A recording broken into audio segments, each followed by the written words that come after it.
Boys and girls, get loose, grab your juice.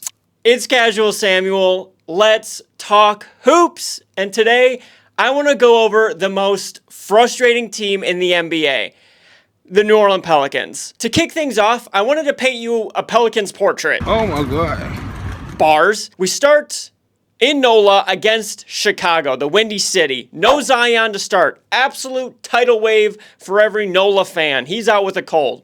Thankfully, no muscle injury or anything like that, but he's out. And then the cherry on top, you lose DeJounte Murray game one, fractured hand. He had more shot attempts than points. I think he took 15 shots, got 14 points. But you escape with a 12-point dub and BI drops 30. All signs pointing great, right?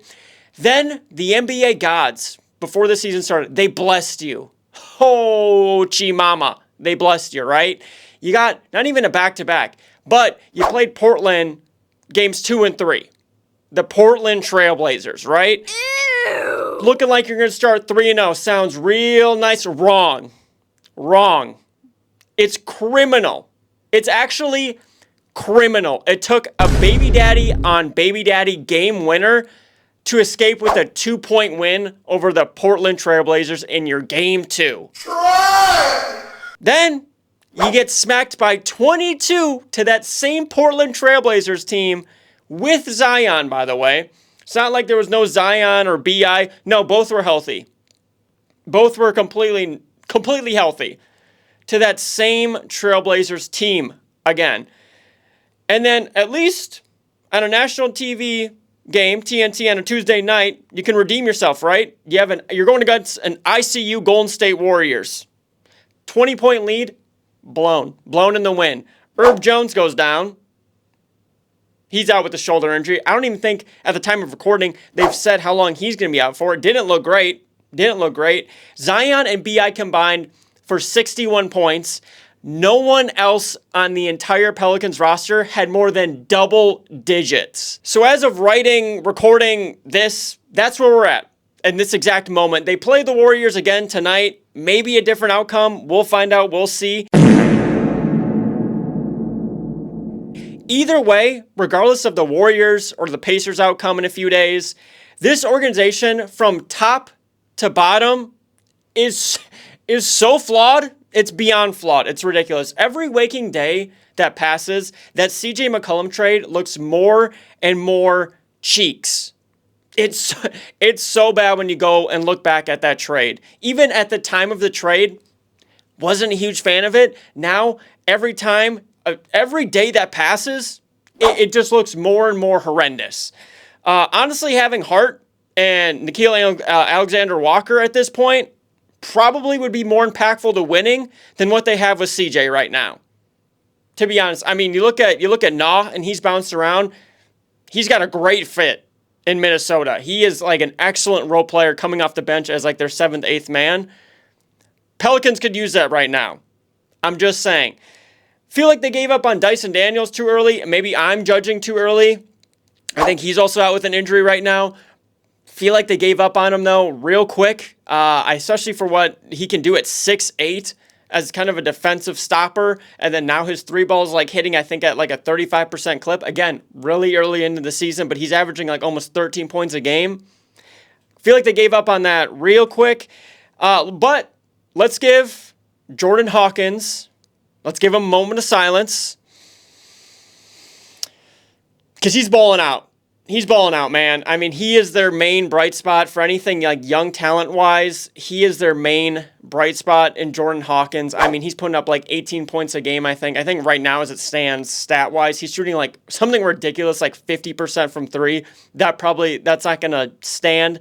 But you get what I'm saying. Like, young bright spot-wise, it's Jordan Hawkins.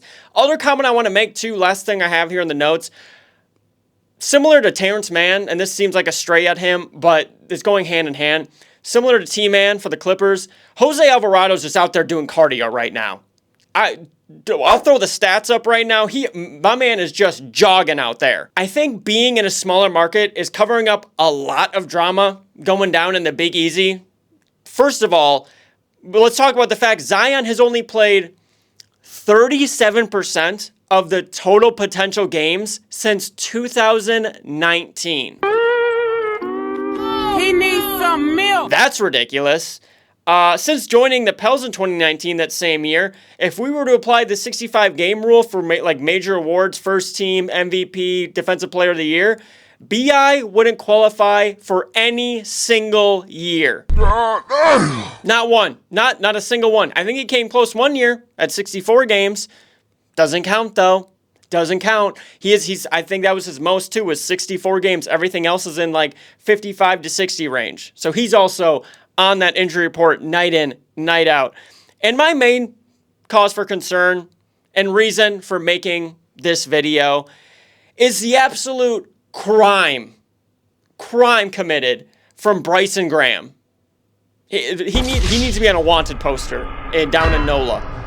How the did you think starting a 32-year-old Daniel Tice would result in any success?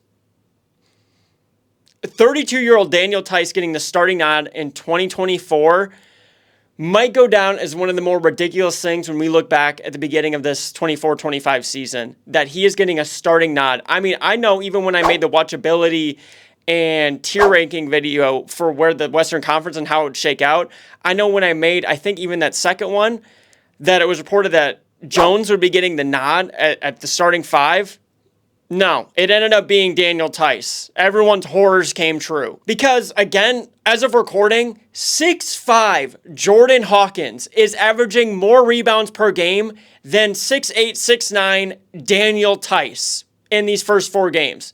It's like 5.3 to 4.8 as of October 30th. That's Jordan Hawkins at 6'5". And Big Dog's calling card is hitting from beyond 23 feet.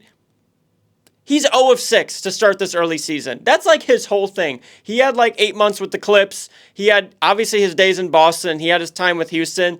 He has not made a single three in the 4 games he's played. I think in total he's got like 20 points in all of those games. He's like 43% from the field as a big man.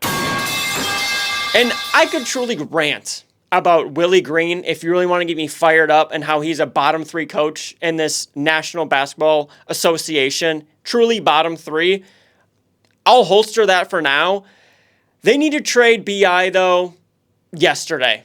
That should have been done in the offseason, and we're still here now, almost November, and these rumors will be swirling probably until February at this rate. And I think with that, though, either of these Brooklyn or Utah trades would probably be a win-win for both teams involved. Danny Ainge will probably try and fleece. Who knows what my boy Graham, what he's going to pull the trigger on. Probably something that does not go in their favor. I mean, I think we all forget about that AD situation, and we look at what they got from that, and then also what they got from that AD situation. They've traded away like borderline all those assets, or they missed on like 2 guys for the picks they got. That's a different conversation, though, again, with that Willie Green conversation. While I've been clearly harsh on this front office and team, a CJ, healthy DeJounte, Trey, Zion, and either Kessler or Claxton, starting 5, would probably make a dent in this West, even though it's a very steep and deep, talented West. They probably would make some sort of noise, probably towards that play-in area. Plus, you throw in Hawkins, Jones, and Missy off the bench. I don't have faith in Willie Green, but miracles happen. But that's why I think the Pelicans are the most frustrating team in the NBA. Do you agree? What do you think the Pelicans could get back for BI? Outside of that, that's going to do it for today's video. If you're not subscribed, dude, I literally have a degree in casual takes. You're going to want to subscribe and hit that like button. But that's officially it for me today. I will see y'all in the next one.